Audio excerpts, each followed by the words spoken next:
It's amazing how when the topics are fascinating, time just goes far too fast. I couldn't believe 25 minutes were over there, alas. So our next speaker is Wendy LARSON. She's Professor of Modern Chinese Literature and Film at the University of Oregon. Over the last 2 decades, she has authored 3 books, co-edited 2 others, and what holds these together is a fascinating set of connections between modernity, modernism, postmodernism, and China, gender, as well as cinema. And I think what we're going to listen to is a way in which these issues get foregrounded. So without further ado, I'll ask her to begin her talk.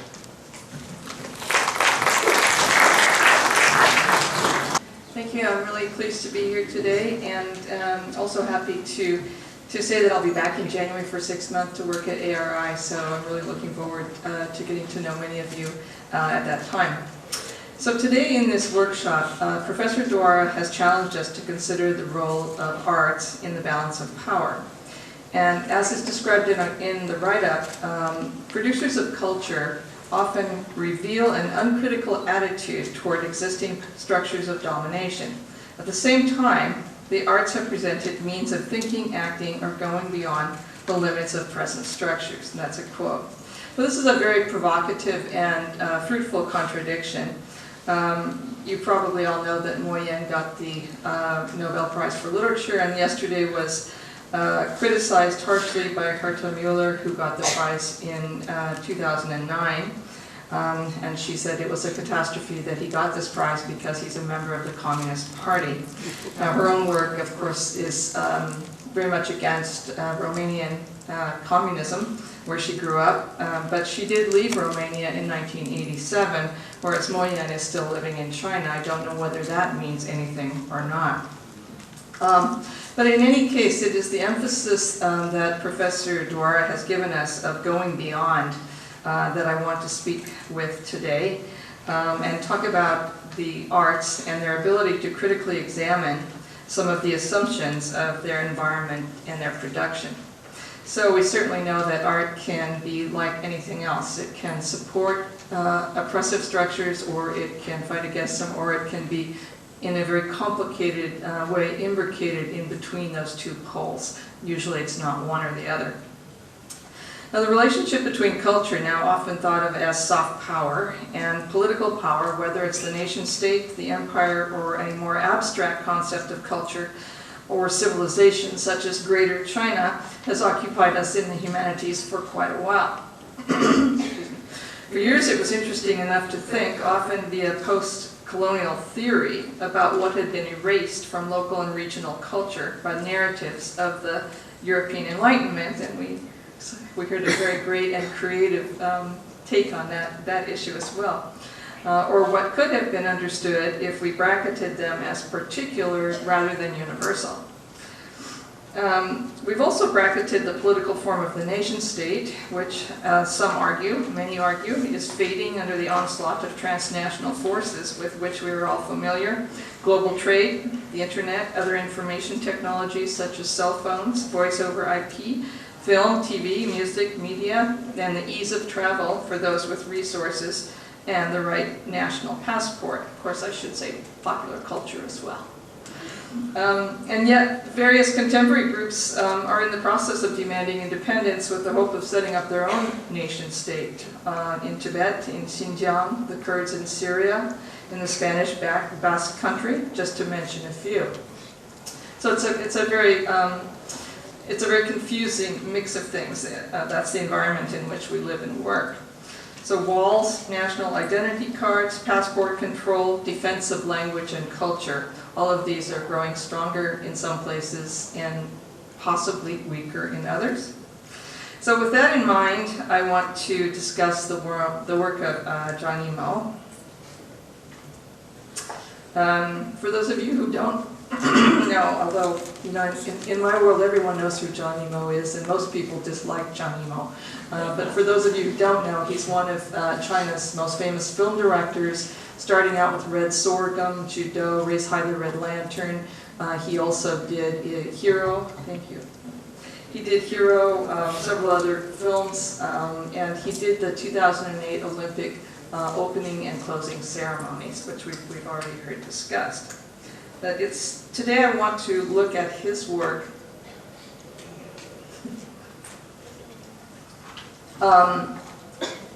as a kind of investigation into art. In other words, through the means of an artistic and creative process, what is he saying about the position of art and also the position of culture?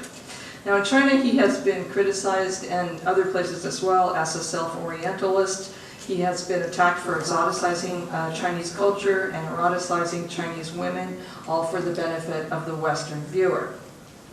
However, what I want to claim about him, what I want to argue, is that in his films he embeds inquiries into how place-based culture can or cannot be effectively performed. So throughout his films he has a strong strand, not 100% of his films, but many of his films do investigate this question of how place-based culture can or cannot be effectively performed. And I know place-based is a kind of weird word, but what I mean by that is anything. I don't want to say national culture, because that's not exactly right either, nor do I want to say regional culture, that may be wrong, but all of those things could be included. Culture with some kind of specific characteristic in it. So in other words, throughout his career, Zhang has conducted a filmic investigation into the possibilities and the limitations of culture, linked to the specific social world of a local, regional, or national formation that is performed globally. So he's looking at the global performance of culture under our present conditions. And Zhang's films, I believe, are strong indictments of the cultural promise built into the nation-state political form, which we've already heard some discussion about. And he takes on the implication that anyone can come and compete with the possibility of gaining cultural equality or parity. He moves from this into the performance of culture at large, especially culture as it crosses boundaries. But each of his films takes on different aspects of the performance of culture. He argues against, I think, those who imagine that liberatory subjectivities and collective experience based on equality and democracy will be expressed in and through media, film, and other exchanged cultural forms in a globalized world.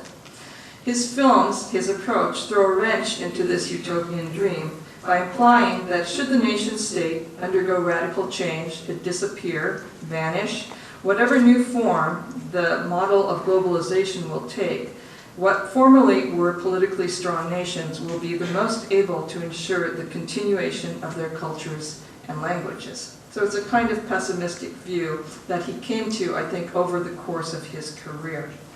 Several of his films take a portion of this cultural issue and dissect it via his creative approach. The film I'm talking about today is Riding Alone for Thousands of Miles. It was produced in 2002. I usually call it one of Zhang's gentler films. It's a kind of warm, touching film in many ways. I think it's a very interesting contribution to his career-long investigation into the performance of culture. In this film, he focuses not on state power or military power as he does in Hero, for example, but rather on these aspects of cultural performance and cultural exchange. First is the obstructions of language, culture, systems, and institutions. Second is the role of mediation in cultural performance and cultural exchange.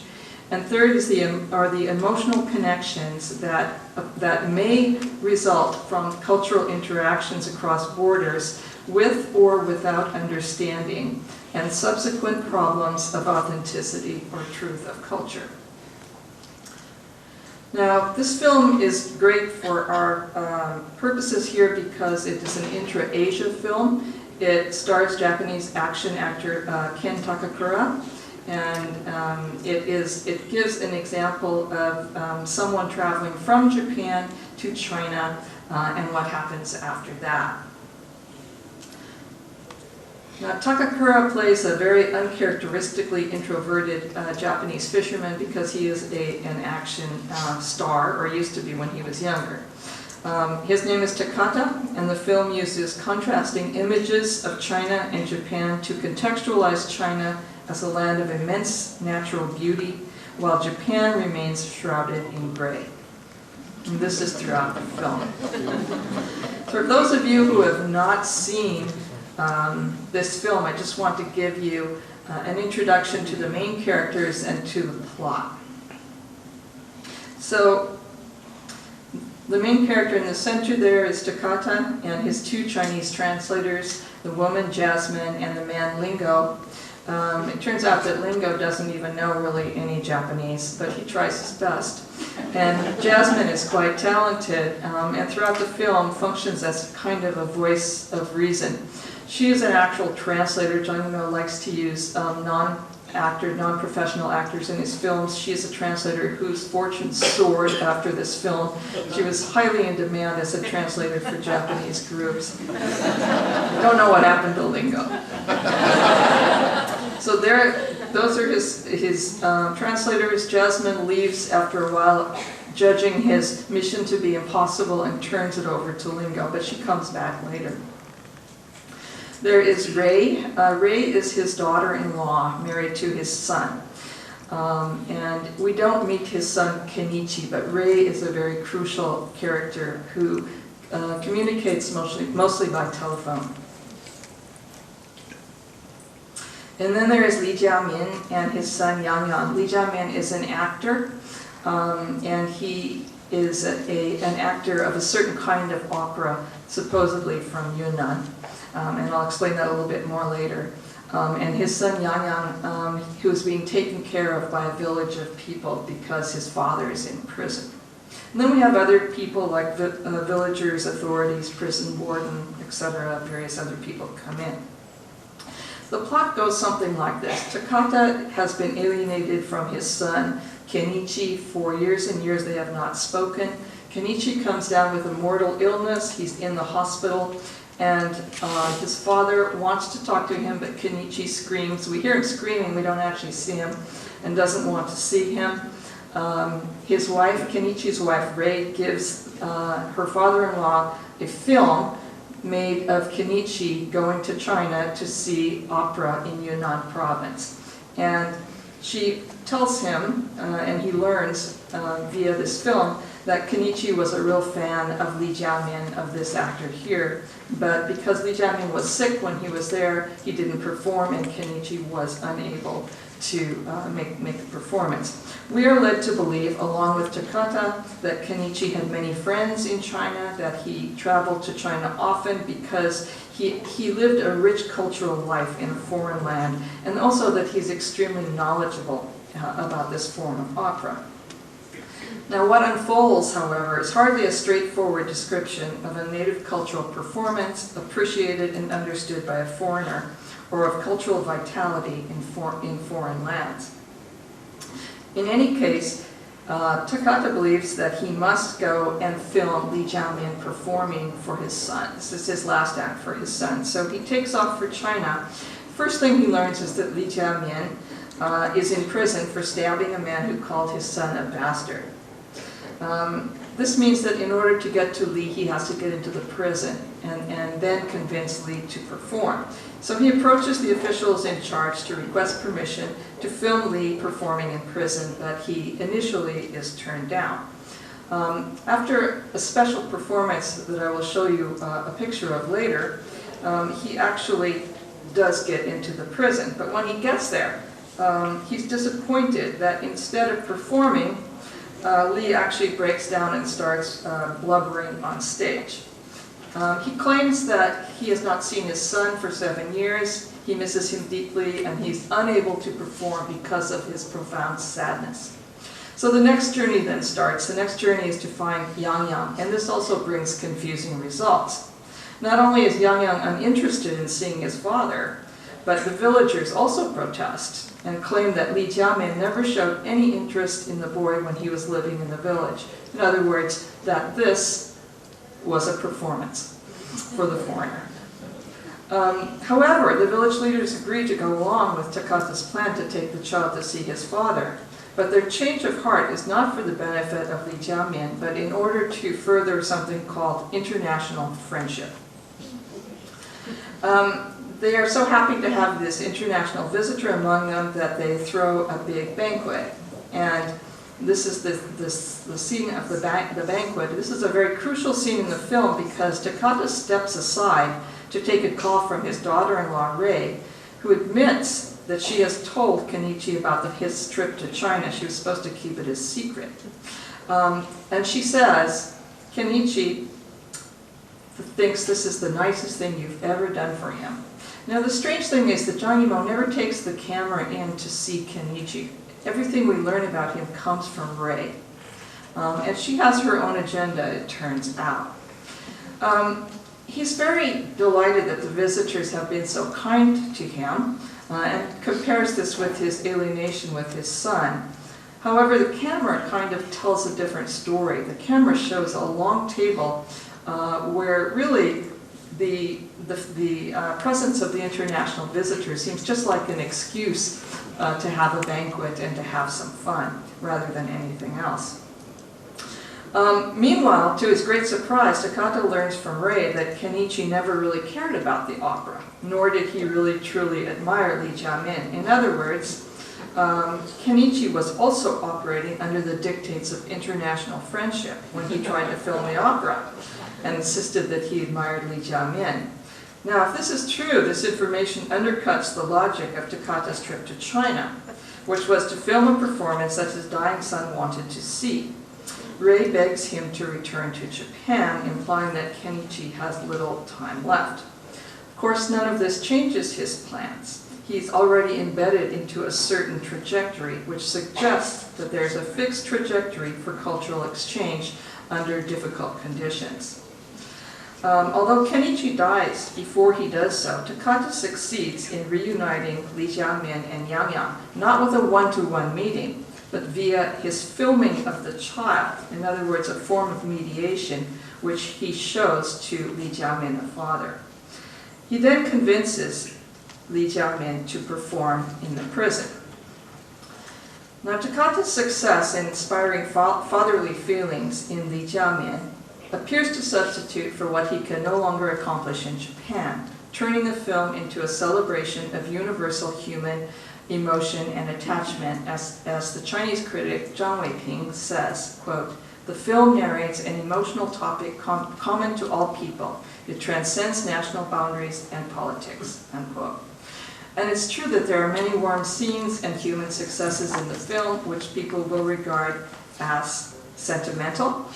However, I believe that there is also ample evidence in the film about the meaning of performed culture in a global environment and on the director's harsh judgment about the efficacy or authenticity of cultural performance. The director's focus, Zhang Yimou's focus, is rather on strategic rather than truthful communication and performance, on cultural exchange as a form of mediation, and on miscommunication, whether by goodwill or lack of understanding. He also analyzes cultural performance on a spectrum from influence and encouragement to need and coercion, internal and external, and this drives his investigation in the film. Now I have a few pictures to show you. I'm running out of time to give you any detailed analysis, but I'll give you a hint of what these things are about. So, the villagers are talking to Lingo, and they say, well, Li Jiamin's faking his tears. He wasn't like this when he was living in the village.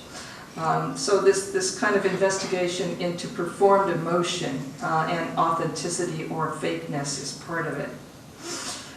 Rei says, if only we could enjoy a meal together, and little by little we understand that her goal is to create a family in her image of what a family should be.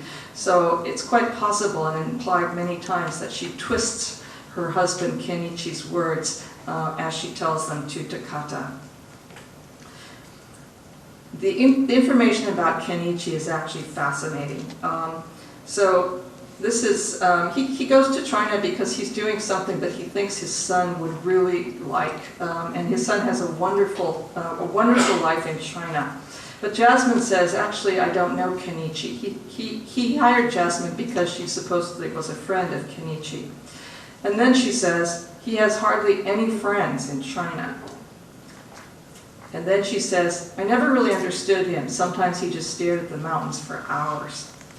But Lingo has said, he smiles, he says, Kenichi is my friend. However, Jasmine corrects it and says, Lingo doesn't know him very well either. This is the most interesting scene and the key point of the scene. I know my time is almost up.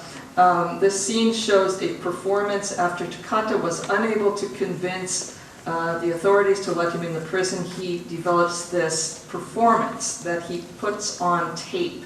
And that's Lingo holding up the banner there. And he has Lingo translate. Lingo's worked it all out with Jasmine. And so it's a mediated performance, which actually gains him the ability to go into the prison. So why are they impressed at this point when they weren't impressed? Please end. All right. Well, it's because it's mediated.